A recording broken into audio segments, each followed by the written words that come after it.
चलिए आज कंसेप्ट की एप्लीकेशन करते हैं। सो द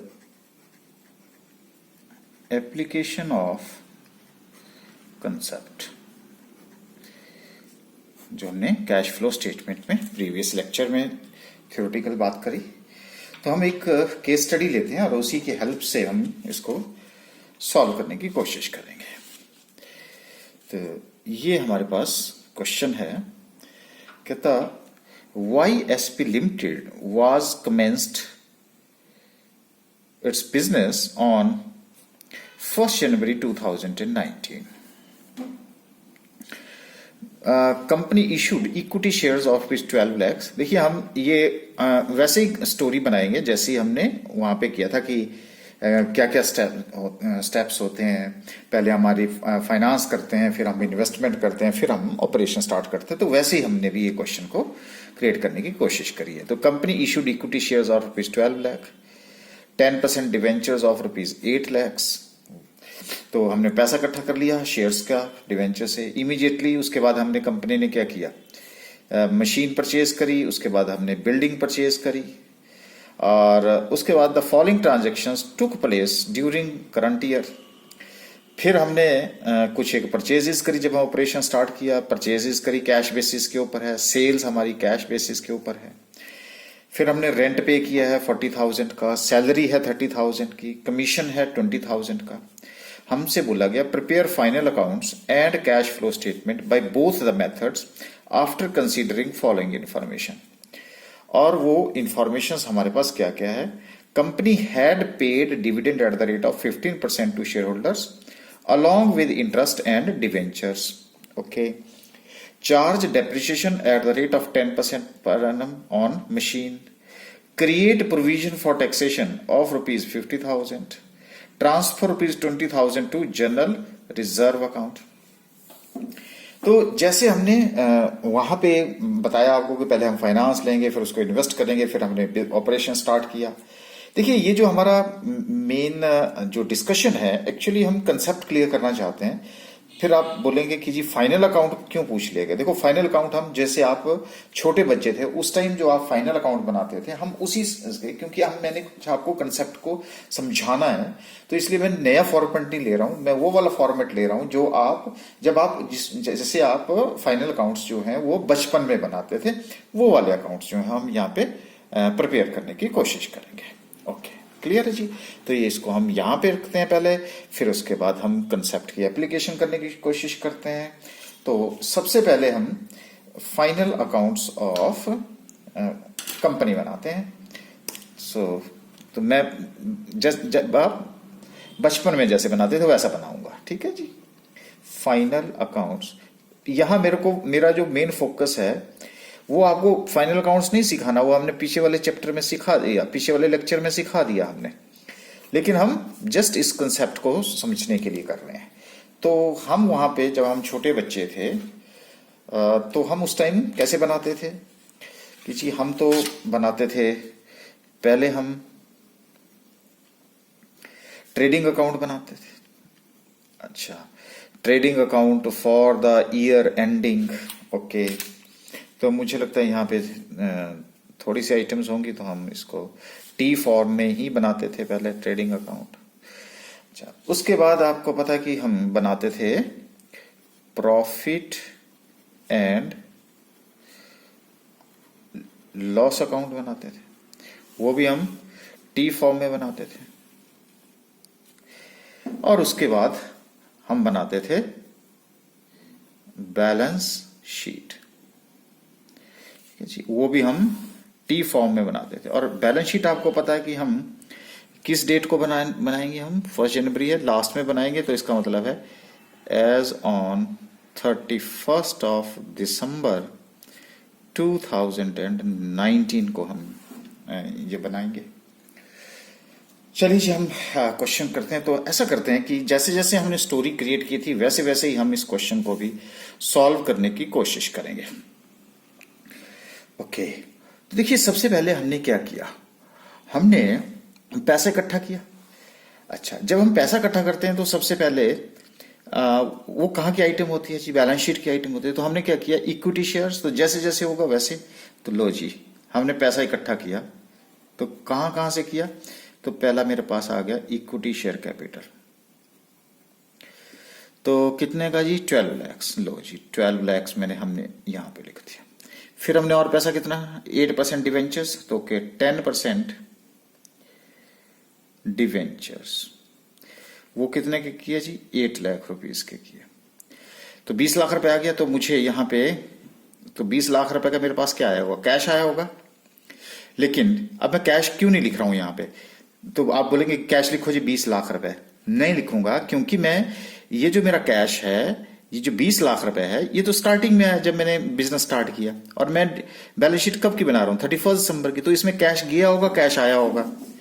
तो उसके लिए या तो मैं कैश अकाउंट बनाऊंगा, या अगर एग्जिट होगा तो इसको बैलेंसिंग फिगर ले लूंगा। बात क्लियर है। फिर आप बोलेंगे जी इक्विटी शेयर कैपिटल, भाई क्वेश्चन में और कोई ट्रांजेक्शन है नहीं है, इसलिए मैंने इक्विटी शेयर कैपिटल और 10% डिवेंचर्स 31 दिसंबर तक जो स्टार्टिंग में थे वही बाद में यहां पे रहे। ठीक है जी। तो हम कैश जो है वो कौन सा लेंगे जी, बैलेंसिंग फिगर। फिर हमने क्या किया, फिर हमने कंपनी परचेज मशीन परचेज करी। तो नेचुरली कहाँ की आइटम होती है, अब इसका मतलब इन्वेस्टमेंट करने की शुरू कर दी। तो मशीन हमने कितने की करी, that is of rupees 3 lakh rupees. ठीक है। उसके बाद हमने क्या लिया जी, बिल्डिंग। ठीक है। और बिल्डिंग कितने की ली हमने, 5 लाख रुपीज की। ठीक है, हो गया जी। आप अच्छा, ये भी हो गया। अब पैसा भी इकट्ठा कर लिया हमने, और ये भी हमने खरीद लिया। अच्छा, उसके बाद हमने क्या किया, उसके बाद हमने following transaction to play current purchases. Okay, तो परचेजेस कहाँ, कौन सी आइटम होती है जी, ऑपरेटिंग गुड्स परचेज करते हैं तो कहाँ की आइटम हुई, यहाँ तो trading account. Okay, so to purchases कितने की, 4,20,000। ठीक है जी। उसके बाद मेरी कैश बेसिस पे सारी सेल्स है, तो बाय सेल्स कितने की सेल्स करी हमने, 11 लैक्स की, 11 लाख रुपीस की हमने सेल कर दी है। ओके, अब इतने की परचेजेस करी, इतने की सेल्स होगी, तो नेचुरल डिफरेंस क्या हो गया मेरे पास जी, ग्रॉस प्रॉफिट बोलते हैं उसको। लो जी 6,80,000 का मेरा ग्रॉस प्रॉफिट हो गया। तो ये टोटल मेरा 11 लाख, और ये भी टोटल मेरा 11 लाख रुपीस हो गया। ठीक है। अच्छा, और अब आप बोलेंगे कि जी ये तो हम बचपन से सीखते आए कि ये ग्रॉस प्रॉफिट जो है वो प्रॉफिट एंड लॉस अकाउंट में चला जाता है 6,80,000 का। बिल्कुल सही बात। फिर हमने क्या किया जी, फिर हमने रेंट पे कर दिया। ओके, जब रेंट पे किया तो टू रेंट कितने से, 40,000। फिर हमने पे क्या किया, सैलरी पे की। सो टू सैलरी 30,000 पे की ना। ओके, टू कमीशन भी पे कर दिया है हमने जी, कमीशन भी पे कर दिया है 20,000 रुपए का। अच्छा, उसके बाद हमने प्रिपेयर फाइनल अकाउंट। लेकिन अब उससे पहले मैं आपको यहां पे लेके जाता हूं बी पॉइंट, कहता है charge depreciation at the rate of 10% on machine. अच्छा, आप इसका मतलब है टू डेप्रिसिएशन पढ़ते आए जी हम, P&L में जाता है डेप्रिसिएशन ऑन मशीन। मशीन कितने की है, 3 लाख रुपए की मशीन है, 10% के हिसाब से कितना हो गया जी, 30,000 रुपए, 30,000 रुपीज। अब आपको यह भी पता है, क्या चीज, क्या पता है जी, बोलो, क्या करते आए आप बचपन से, क्या करते आए। अच्छा, ये बताओ, क्या आपने इसको पे किया, बोलो, क्या आपने पे किया, नहीं किया। तो आपने बचपन में यह सीखा था कि अगर प्रॉफिट एंड लॉस अकाउंट में कोई आइटम है जिसकी आप पेमेंट नहीं करते, तो उस आइटम को हमें बैलेंस शीट में भी दिखाना होता है, और जिसकी पेमेंट कर देते हैं उसको बैलेंस शीट में नहीं दिखाते। तो बताओ मुझे कि आपने जब डेप्रिसिएशन चार्ज किया तो क्या आपने इसकी पेमेंट करी, सब पेमेंट तो नहीं करी। अगर आपने पेमेंट नहीं करी तो आपके पास क्या हो गया, दो बातें आ गई हमारे पास। या तो हम क्या करते थे जी कि जी इसमें से हम मशीन में से हम क्या कर देंगे, इसको लेस कर देंगे। हाँ बिल्कुल लेस कर देंगे। तो हम यहां पे क्या करते हैं, बैलेंस शीट में आपने जब पेमेंट नहीं करी है, तो जब पेमेंट नहीं करी है तो हमको वो आइटम कहां दिखानी पड़ती है, बैलेंस शीट में। तो या तो उधर कर दो या यहां पे लिख दो। तो मैं इसको क्या बोल दिया मैंने, प्रोविजन फॉर डेप्रिसिएशन। ठीक है, कितने की, 30,000 रुपीज। लॉजिक क्लियर है ना जी। जिसकी पेमेंट हम यहां नहीं करते हैं उसको हमें कहां दिखाना पड़ता है, बैलेंस शीट में दिखाना पड़ता है ना। Okay, that is 30,000 rupees. Okay, ये भी बात आपको पास क्लियर होगी। अब हम नेक्स्ट आइटम की तरफ को चलते हैं। तो अब हम ए पॉइंट है, company had paid dividend at the rate of 15% to shareholder along with interest and debenture. Okay, तो हम यहां पे टू डिविडेंड, तो कितना है जी इक्विटी शेयर्स के ऊपर, मेरा इक्विटी शेयर्स ये है 12 लाख रुपए के ऊपर हमने कितना पे किया, 15% के हिसाब से किया। तो कितना बन गया जी, 1,80,000। क्या आपने पेमेंट कर दी, क्या लिखा है जी, कंपनी हैड पेड। ओके, कर चुकी है। अब कर चुकी है तो इसका मतलब ये बैलेंस शीट में आइटम नहीं जाएगी। हो गया जी, यहां तक भी क्लियर। अच्छा, अब उसके बाद हमारे पास पॉइंट ए भी हो गया, बी भी हो गया, C point, create provision for taxation of ₹50,000। Okay, तो हम provision for taxation, provision for taxation कितना हो गया जी, 50,000 रुपए। अब आप बोलेंगे ये प्रोविजन फॉर टैक्सेशन का मतलब क्या होता है। देखो, एक लेमैन मेरे पास आता है, एक आम आदमी मेरे पास आ रहा है, वो पूछ रहा है जी सर इसका मतलब क्या होता है। तो इसका मतलब, इसका मैं लॉजिक आपको समझा देता हूं। देखिए, जैसे मान लीजिए कि आपके पास कुछ एक प्रॉफिट है, ठीक है, जो आपने प्रॉफिट कमाया है उसको आप कहां रखते हैं, बोलो सर बैंक में अकाउंट ओपन होता है वहां पे रखते हैं। अच्छा, मान लीजिए कि बैंक में हमें ये बोला गया कि देखो जी आपने क्या करना है, क्वेश्चन क्या बोल रहा है कि जी टैक्स के लिए आप थोड़ा सा पैसा अलग रखिएगा। ठीक है, अब अलग रखेंगे तो क्या करूंगा मैं, उस प्रॉफिट में जो जहां बैंक में आपने प्रॉफिट रखा हुआ है, मान लेते हैं कि आपके पास 2 लाख रुपए का प्रॉफिट है। ठीक है, उसके बाद आपने उसमें से बोला कि जी बैंक वाले के पास गए कि जी इसमें से 50,000 रुपए अलग कर दो। तो बैंक बोलता है कि कैसे अलग करूं, तो आप बोलते हैं कि ऐसा करो, एक अकाउंट अलग से अकाउंट ओपन कर दो। और जो अलग से अकाउंट ओपन हो तो क्या हुआ, पैसा तो किस में रहा, बैंक में रहा ना। तो अब इस खाते में, प्रॉफिट वाले खाते में कितना रह गया, 1,50,000। और जो अब बैंक पूछता है कि कौन से अकाउंट का नाम बताइए, तो आपने क्या बोला जी, प्रोविजन फॉर टैक्सेशन के नाम से जो है वो अकाउंट खोल दीजिए और 50,000 रुपए उसमें शिफ्ट कर दीजिए। तो हुआ क्या, 1.5 लाख इधर रह गया, 50 लाख रुपए किसी को पेमेंट करी नहीं करी ना, तो क्या हुआ, आप वहीं रह गए ना।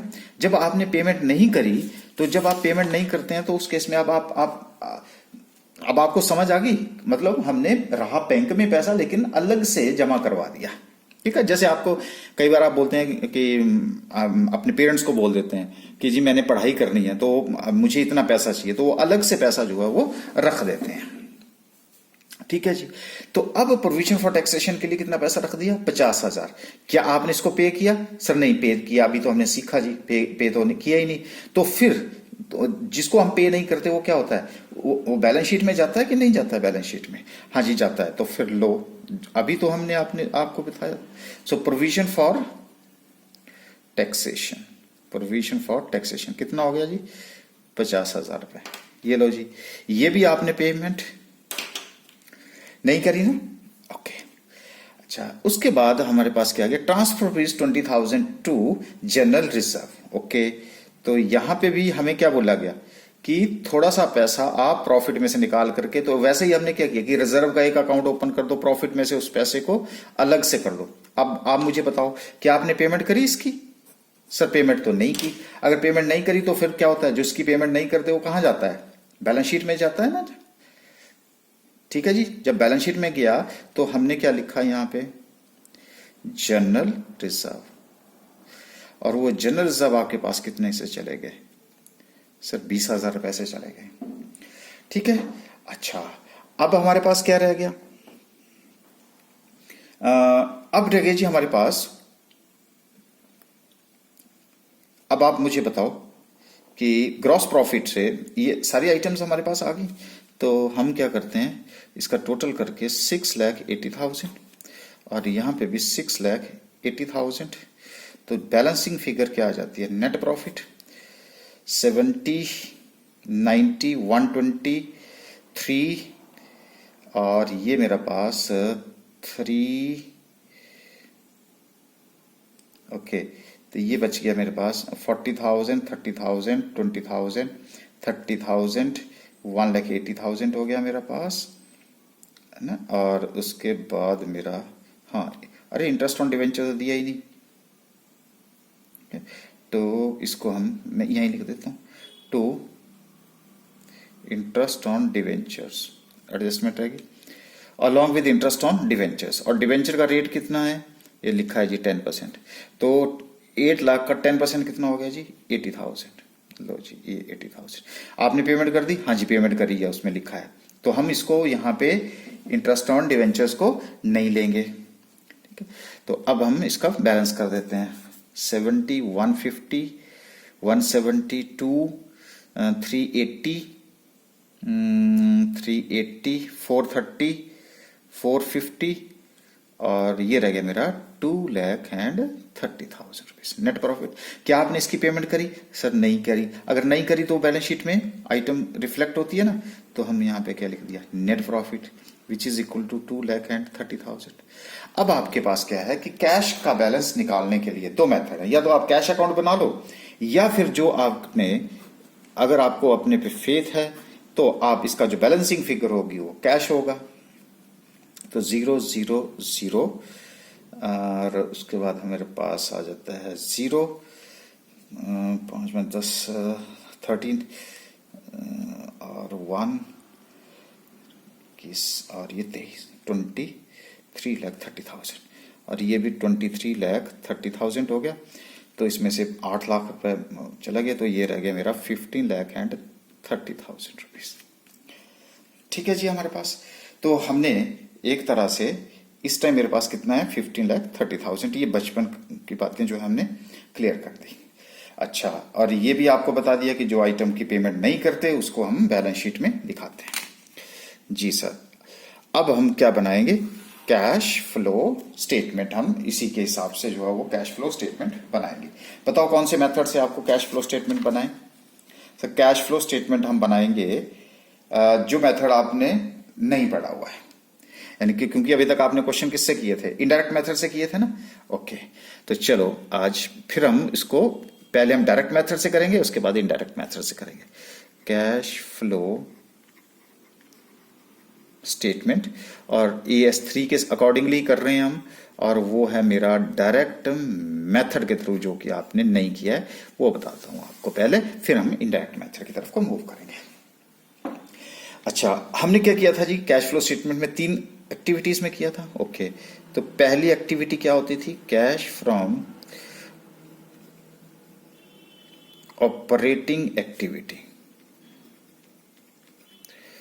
Cash from operating activity. अच्छा, उसके बाद है मेरी, कुछ लाइनें छोड़ देता हूं, फिर है मेरा cash from investing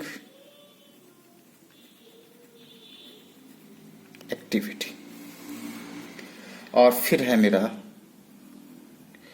cash from financing activity, financing activity.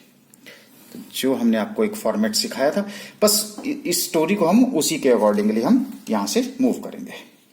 चलो ये इसको यहीं रख लेता हूं, और इसकी हेल्प से हम इसकी और इसकी हेल्प से जहां जरूरत होगी हम बात करेंगे।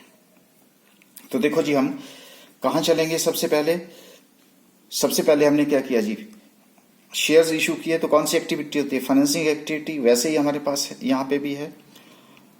ओके, ये लो जी, यहां से किया, तो सबसे पहले हम issue of equity shares directly ढूंढ लेंगे हम, जहां से हमारे पास कैश आया और कैश गया, इसलिए हम इसको डायरेक्ट मेथड बोलते हैं। बोलो जी, जब हमने शेयर इशू किए तो मेरे को पास कैश आया कि गया, सर आया, अगर आया तो हम उसको प्लस 12 लाख करेंगे। फिर हमने क्या किया, 10% डिवेंचर इशू किए। लो जी, ये भी कौन सी एक्टिविटी है, फाइनेंसिंग एक्टिविटी है। तो हमने क्या किया, इशू ऑफ डिवेंचर्स। और जब इशू ऑफ डिवेंचर्स किए तो हमारे पास कितना आ गया जी, 8 लाख रुपए। ठीक है जी, ये दो आइटम्स हमारे पास यहां पे आ गए। बताओ जरा, provision for depreciation, provision of taxation, कोई बात नहीं। अब हमने उसके बाद क्या किया, सर हमने मशीन परचेज करी।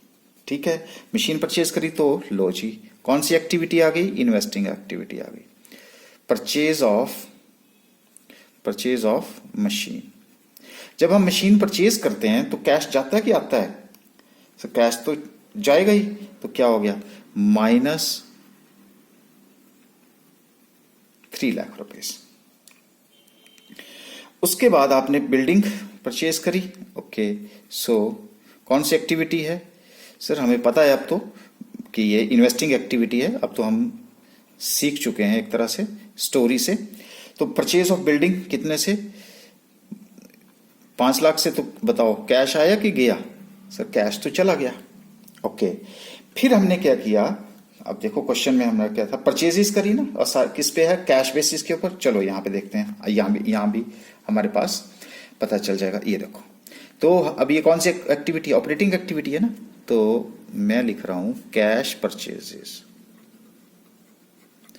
बताओ जब मैं कैश परचेज करूंगा तो कैश आएगा कि जाएगा, तो जाएगा।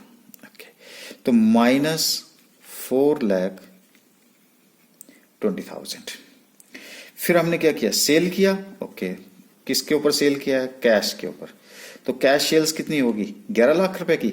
तो कैश आया ना। बस आपने क्या ढूंढना है, वो ढूंढना है जहां पे आपके पास डायरेक्ट कैश आया या गया, बस और कुछ नहीं ढूंढना है आपने। ओके सर, ये भी हो गया। आ जाओ नीचे, ग्रॉस प्रॉफिट तो हम गया ना आया। रेंट बोलो, सर पेमेंट करी है आपने। अच्छा, पेमेंट करी है, तो मैंने लिख दिया रेंट पेड। कितने से, 40,000 रुपए से। जब 40,000 रुपए से रेंट पे किया तो क्या हुआ, कैश गया जी। बताओ सैलरी, बिल्कुल जी पेमेंट हुई है। अगर पेमेंट हुई है तो सैलरी पेड। ठीक है, सैलरी पे की कितने से, 30,000 रुपए से। बोलो जी कैश आया कि गया, तो कैश तो गया, पेमेंट कर रहे हैं। अच्छा, अब आप बताओ interest on debenture. Interest on debenture, हाँ इंटरेस्ट ऑन डिवेंचर की बारी आ गई। हाँ, तो इंटरेस्ट डिवेंचर किसके ऊपर है, ये डिवेंचर कौन सी एक्टिविटी है, फाइनेंसिंग एक्टिविटी है। ठीक है, तो इंटरेस्ट ऑन डिवेंचर हमने आएगी, इंटरेस्ट ऑन डिवेंचर। कितने का डिवेंचर पे किया हमने, इंटरेस्ट 80,000 का। अगर 80,000 का किया तो उसमें से कैश आया कि गया, सब गया। अच्छा, उसके बाद आप आ जाओ कमीशन।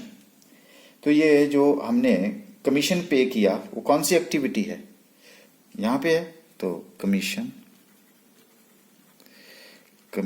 पेड। और कितना का पीछे, 20,000 रुपए का। बोलो गया कि आया, सर गया, 20,000 हो गया। उसके बाद आप बताओ डेप्रिसिएशन मशीनरी। नहीं जी, इसमें तो ना कैश गया ना आया, बिजनेस में रहा। Dividend 1,80,000 rupees. बिल्कुल जी, डिविडेंड तो हमने पे किया है। तो किसके ऊपर किया, इक्विटी शेयर। तो कहां की एक्टिविटी है, फाइनेंसिंग एक्टिविटी है ना। तो डिविडेंड पेड, तो डिविडेंड पे आपने कितने का किया, 1,80,000। सर कैश तो गया यहाँ पे, हाँ बिल्कुल गया, तो हमने बिल कर दिया। प्रोविजन फॉर टैक्सेशन बताओ, सर नहीं किया इसलिए तो ये आइटम यहाँ आई। फिर बताओ रिजर्व नहीं आया, तो अब क्या हो गया क्लियर आपको। इसका मतलब है ये आपका 30,000, ये आपका 50,000, ये 20,000 रुपए। तभी तो ये कहां चले गए, 30, 50 और 20। जिसकी आपने पेमेंट नहीं करते तो वो आइटम्स कहां आ जाती हैं, आपकी बैलेंस शीट में आ गई। ओके जी, अच्छा लो जी, तो हमने भी क्या किया, पहले फाइनेंस किया, फिर इन्वेस्ट किया, फिर ऑपरेट किया। अब तो आपको क्लियर हो गया है। उसी स्टोरी से। अच्छा चलो जी, इसका नेट रिजल्ट निकालते हैं। तो ये हमारे पास क्या आ जाएगा, टोटल ऑफ ए आ जाएगा। अगर हम इसको प्लस माइनस करें तो ये प्लस 5,90,000 आ रहा है। और अगर हम इसका, आसान है, टोटल ऑफ बी आ गया। टोटल ऑफ बी कितना हो गया जी, माइनस 8 लाख रुपीस हो गया। अच्छा उसके बाद आप यहां पे आ जाइएगा, ये हो गया जी मेरा टोटल ऑफ सी हो गया 20 लाख। 20 में से चले गए हमारे 816 260, तो 17,40,000 रुपीज कितना हो गया जी, ये प्लस हो गया। तो नेट कैश फ्लो क्या होगा, नेट कैश फ्लो, तो net cash flow is equal to A plus B plus C. तो A plus B plus C plus 5,90,000 minus 8 lakh और प्लस 17,40,000 रुपीज। तो ये मेरे पास आ रहा है 15,30,000 रुपीज, 15,30,000 रुपीज। ओके अच्छा, अब उसमें प्लस क्या करते थे हम, plus opening cash and cash equivalent. अरे इस साल सर बिजनेस तो इसी साल से शुरू किया, तो पिछला क्लोजिंग बैलेंस तो ओपनिंग तो हमारे पास कुछ था ही नहीं, तो अगर नहीं था तो हमने इसको नील कर दिया। तो अब मेरे पास क्या आ गया, closing cash and cash equivalent कितना हो गया जी, 15,30,000 रुपीज, ये आ गया। तो आपके पास भी कैश कितना है सर, हमारे पास भी कैश तो 15,30,000 ही है। लो जी 15,30,000 रुपीज आपके पास जो कैश अवेलेबल है। इसका मतलब अभी तक हमने जो काम किया है वो बिल्कुल काम ठीक किया है। तो आप बताओ कि यहां से कुछ बातें आपको क्लियर होगी और वहीं से आपको कैसे सर्च करनी है। तो ये हमारा डायरेक्ट मेथड। अब हम चलते हैं इनडायरेक्ट मेथड की तरफ को। तो डायरेक्ट मेथड में अब आपको नहीं पढ़ाया जाता कि जी ये मेथड जो है बहुत टफ है, लेकिन अभी आपने देखा कि क्या ये मेथड जो था वो टफ था, नहीं सर ये तो बिल्कुल आसान मेथड था, हमने डिस्कस कर लिया। तो चलिए अब हम दूसरे मेथड के ऊपर, अब फिर आप बोलेंगे कि ये डायरेक्ट मेथड क्यों पढ़ाया गया जब हम इनडायरेक्ट मेथड है। देखिए अगर आपको कंसेप्ट क्लियर करना है तो डायरेक्ट मेथड जब आपको पता चल गया तो हम उसी से जो है इनडायरेक्ट मेथड की तरफ को मूव कर सकते हैं। अब आपके पास क्या होगा कि जो कैश फ्लो स्टेटमेंट है इनडायरेक्ट मेथड में, जो हमने फॉर्मेट आपको बताया था, तो उसमें भी 3 ही एक्टिविटीज हैं जो डायरेक्ट मेथड में थी। हमने भी वही लिखी, cash from operating activity, cash from investing activity, cash from financing activity. फिर फर्क क्या है, बिल्कुल फर्क है। अब हमारे पास क्या है कि ये क्या बोल रहा है, ये बोलता है इनडायरेक्ट मेथड बोलता है कि ये जो 2,30,000 रुपए है ना, कहता आप इसको ना कैश मान लो। अब आप बताओ मुझे कि क्या ये जो 2,30,000 रुपए है क्या ये कैश फॉर्म में है मेरे पास, बोलो ना। नहीं, क्योंकि क्या आपने, अब बताओ इसमें कुछ एक ऐसी आइटम्स हैं, जैसे ये 30,000 रुपए है डेप्रिसिएशन मशीनरी, इसकी तो पेमेंट ही नहीं करी है आपने, प्रोविजन फॉर टैक्सेशन की पेमेंट ही नहीं करी है आपने, रिजर्व की तो पेमेंट ही नहीं करी है आपने। अगर आपने पेमेंट नहीं करी है तो इसका मतलब है उसमें ऑलरेडी इंक्लूड है, लेकिन आपने क्या कर दिया, इसको एक्सक्लूड कर दिया। आ गया ना वो कंसेप्ट, कैश और प्रॉफिट की बात किया। तो क्या जो आपने प्रॉफिट एक्चुअल में कमाया क्या वो कैश फॉर्म में भी आपके पास अवेलेबल है, सर नहीं है। अगर नहीं है तो फिर पर अब इनडायरेक्ट मेथड बोलता है, वो क्या बोलता है, कहता है चाहे जो मर्जी करो, आप दुखी मन से चाहे आप डिसएग्री करो, लेकिन इसी को आप बेस मान लो, इसी को ये मान लो कि ये कैश फॉर्म की आइटम है आपके पास। तो इसलिए फिर हम स्टार्ट कहां से करते हैं, हम लिखते हैं कि जी नेट प्रॉफिट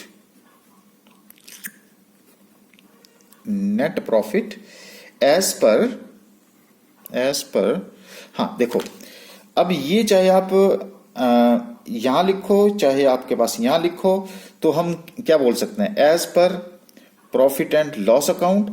आप कई चैप्टर्स में आपके पास क्या लिखा होगा, बैलेंस शीट, तो बैलेंस शीट में भी मिल रहा है ना जी आपके पास। एक कंसेप्ट तो आपके पास ये क्लियर हो गया।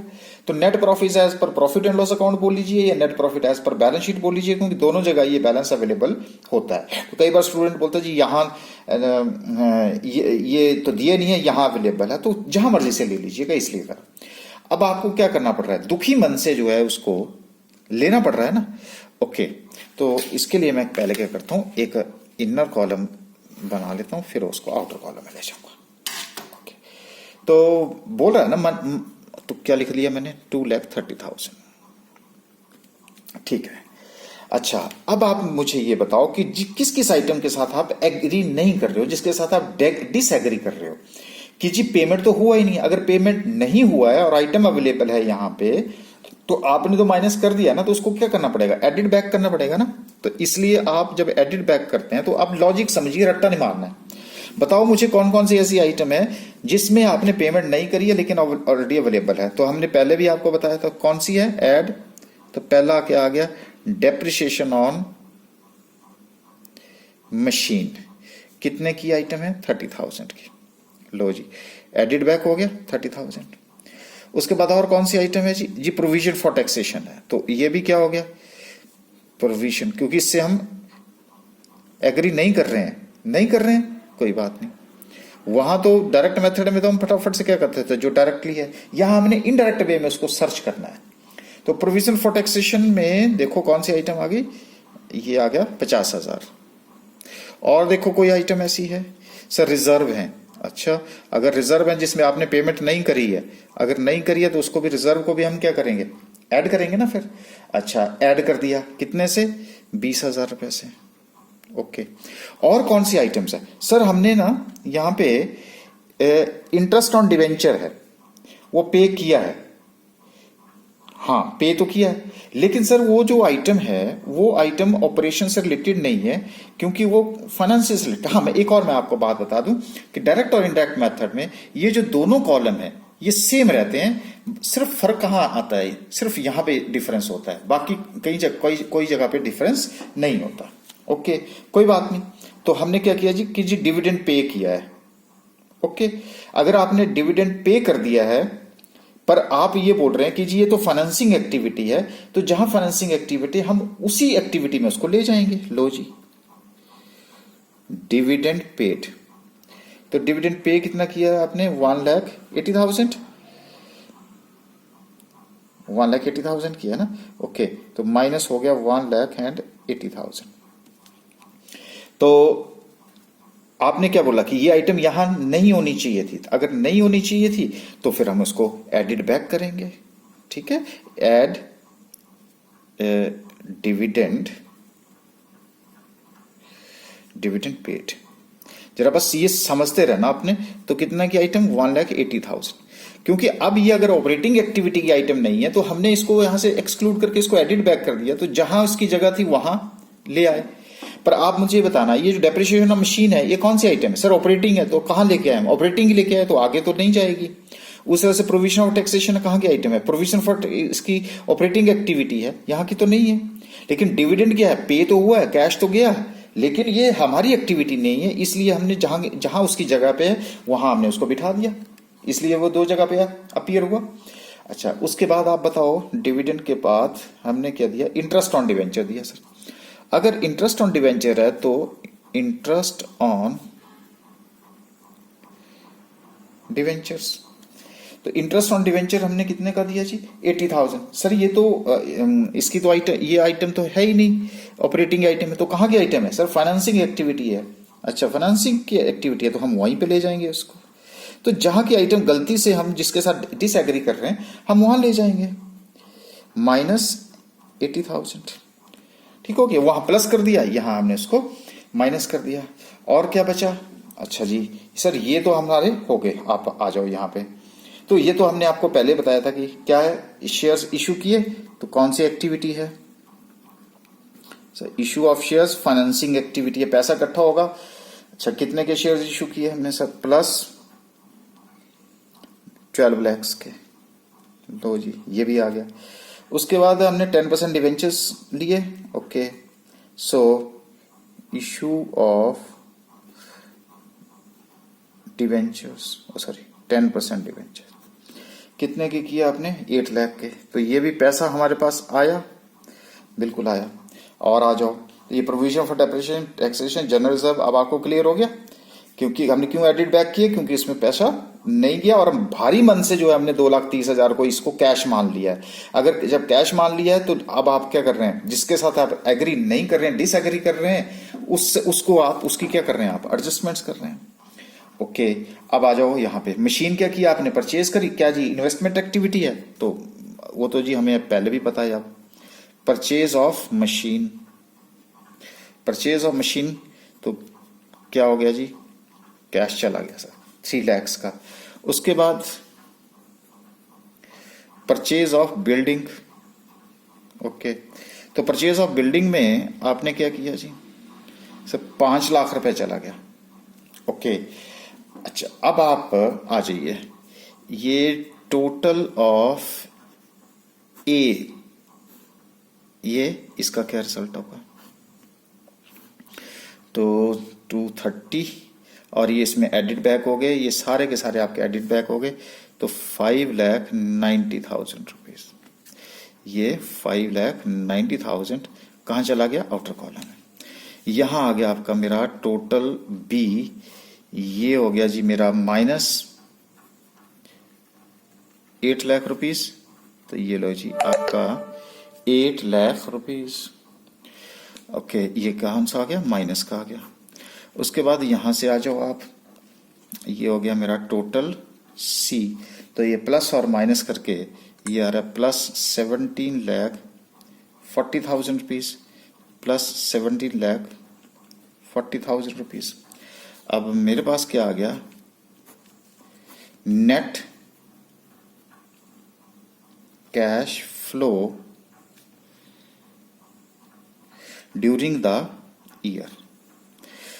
17 में 5 हो गया, 22, 23, 30 हो गया, और 23, 30 में से 8 हो गया, तो अल्टीमेटली मेरे पास क्या रह गया? 15,30,000 रुपीज। ओके, अब आप बताओ, opening cash add opening cash and cash equivalent कितना जी? नील है।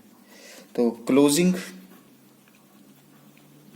कैश एंड कैश इक्वलेंट कितना हो गया? 15,30,000 रुपीज। अब आपको एक जादू बताएं, लो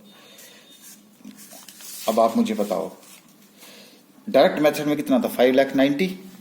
इनडायरेक्ट में भी कितना है? 5,90,000। यहां पे कितना है? 8 लाख।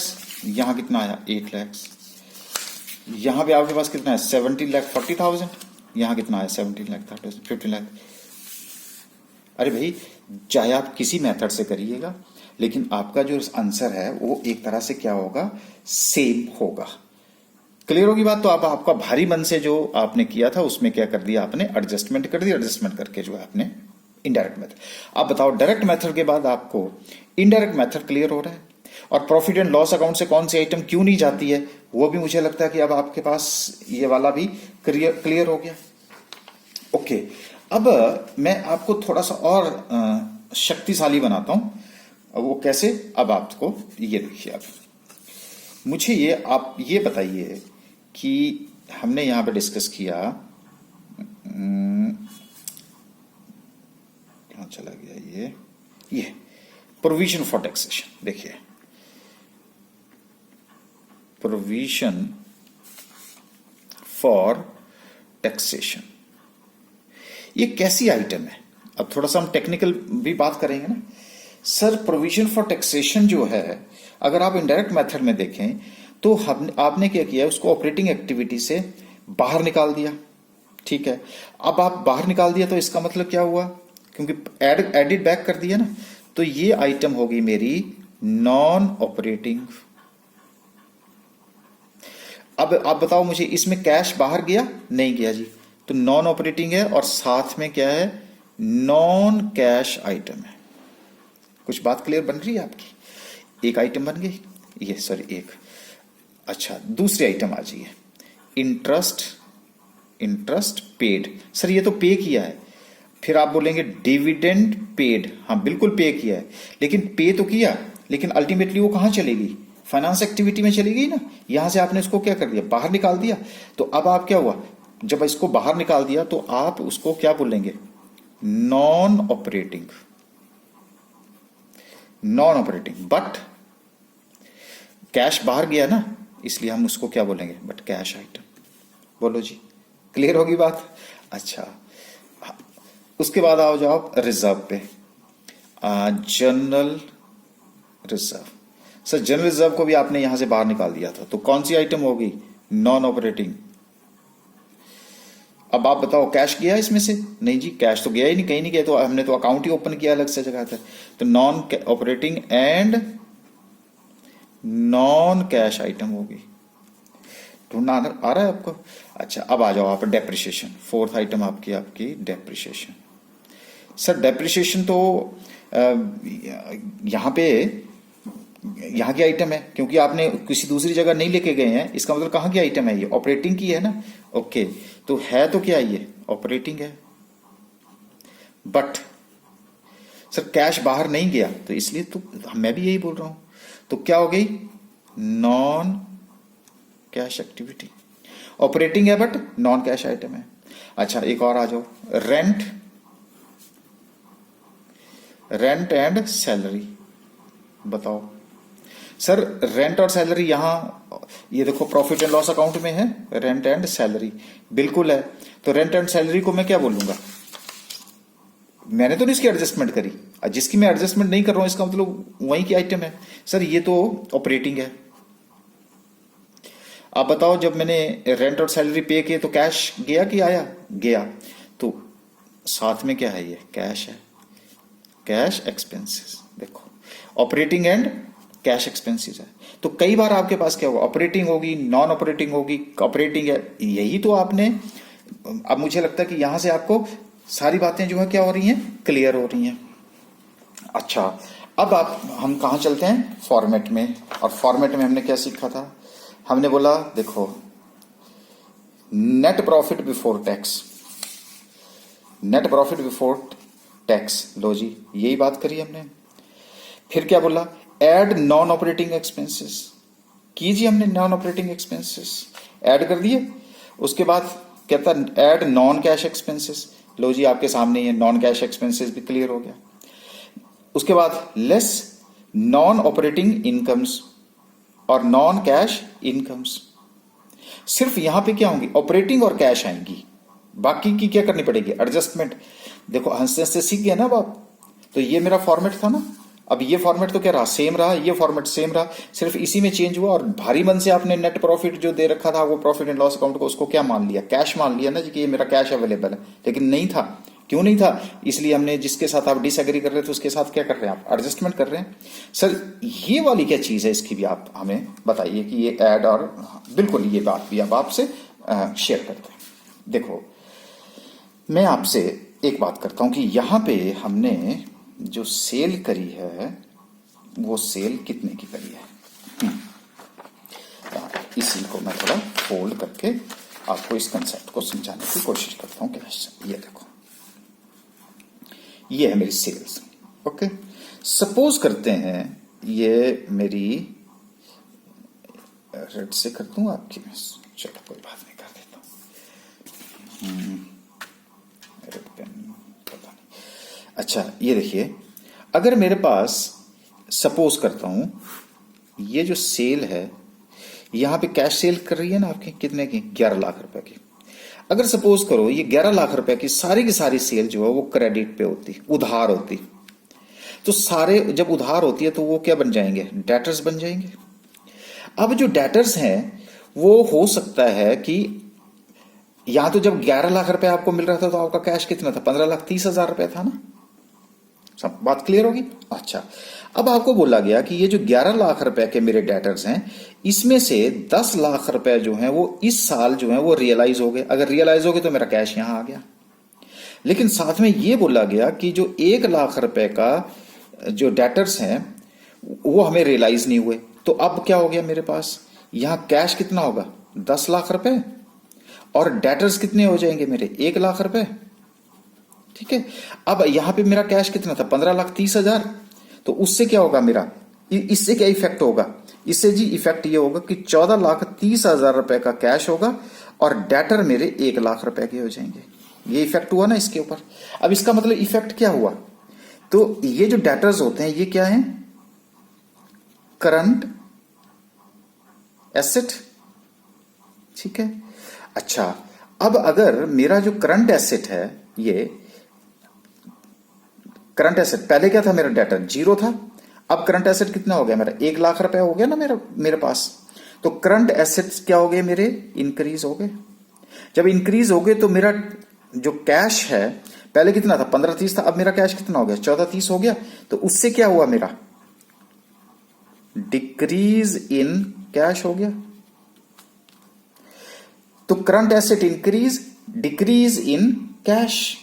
अच्छा, उसी तरह से करंट एसेट अगर मेरी डिक्रीज होगी, अब पहले तो मेरे पास कुछ भी नहीं था, अगर 11,00,000 होता तो सिर्फ कैश मेरे पास कितना होता, 4,30 होता। तो जब मेरी करंट एसेट डिक्रीज हो गई, मेरे 11,00,000 रुपए से 10,00,000 रुपए के जो डेटर्स हैं वो कम हो गए, तो मेरा कैश क्या हो गया, इंक्रीज हो गया, इंक्रीज इन कैश। ठीक है जी। उसी तरह से अगर मैं इसको, ये मैंने एक लॉजिक आपको बता दिया, अब आप डेटर्स को डेटर के साथ कंपेयर करेंगे, कैश कैश के साथ कंपेयर करेंगे। उसी तरह से आप उसको करंट लाइबिलिटीज जब आपकी इंक्रीज होंगी, करंट लाइबिलिटीज इंक्रीज होंगी तो क्या होगा मेरा, अरे कैश इंक्रीज होगा, increase in cash, current liabilities. उसी तरह से मेरे पास करंट लाइबिलिटीज डिक्रीज होंगी। अब मान लीजिए कि मैंने उधार जो है, उधार लिया है, उसको अगर मेरा उधार कम हो जाता है, क्रेडिटर्स मेरे कम हो जाएंगे, तो मेरा कैश क्या हो जाएगा, मैं पैसा दूंगा ना उनको, डिक्रीज इन कैश होगा। चलिए, अब तो हमें ये बात भी क्लियर हो गई कि क्या चीज है। तो लो जी, अगर क्लियर हो गई है तो मेरा फॉर्मेट भी क्या बोलता है, मेरा फॉर्मेट बोलता है add decrease in current asset, add increase in current liabilities, less increase in current asset, less decrease in current liability. अब तो नहीं क्रैम करना पड़ेगा, रट्टा लगाने की जरूरत तो नहीं है, नहीं है ना जरूरत। तो अब आपके पास क्या हुआ, पूरा का पूरा कंसेप्ट क्लियर हो गया। तो ये आइटम थी आपके पास, देखो एक्सपेंसेस में कैश ऑपरेटिंग, कल बता रहा था मैं आपको, या पिछले लेक्चर में जो आपको बताया था, आपने कौन सी आइटम्स नहीं लेनी है, नॉन कैश नहीं लेनी है, नॉन ऑपरेटिंग नहीं लेनी है। यहां पे भी non cash net profit, net operating नहीं लेना है, नॉन कैश इनकम्स और नॉन ऑपरेटिंग इनकम्स। तो यहां सिर्फ क्या लेनी है, cash and operating, cash and operating. यही तो बात आपको हमने कहां से सिखाई, यहीं से तो सिखाई। अब आपको क्या थी, non operating and non cash items को एडजस्ट किया, non operating but cash item को एडजस्ट किया, non operating and non cash item को एडजस्ट किया। डेप्रिसिएशन ऑपरेटिंग थी बट नॉन कैश थी, और हमें क्या चाहिए, ऑपरेटिंग और कैश दोनों चाहिए, जो कि हमने यहाँ पे हमने यहाँ पे पढ़ा था। क्लियर होगी जी बात यहां तक।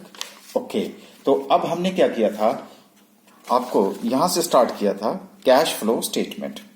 तो कैश का मतलब क्या होता है, फ्लो का मतलब operating, investment and financial activity, और स्टेटमेंट का मतलब cash from operating, investing and financial, increase and decrease in current cash and cash opening, यही फॉलो किया। और जब हमने दोनों को किया तो कैश प्लस फ्लो क्या बन गया, आपका कैश फ्लो बन गया। तो अब मुझे लगता है कि ये वाला जो आपको मास्टर चार्ट दिया था, एक तरह से हमने ओवरव्यू दिया था इस चैप्टर का, अब आपको क्लियर हो जाएगा इस कंसेप्ट के साथ। अब इसके बाद जो है, अब आपका जो AS3 है वो बात क्लियर होगी। अब हम इंडेस 7 AS3 में, इंडेस 7 में क्या क्या चेंजेस हुई हैं, बस वो बात करेंगे और फिर एक कॉम्प्रिहेंसिव सा क्वेश्चन करेंगे।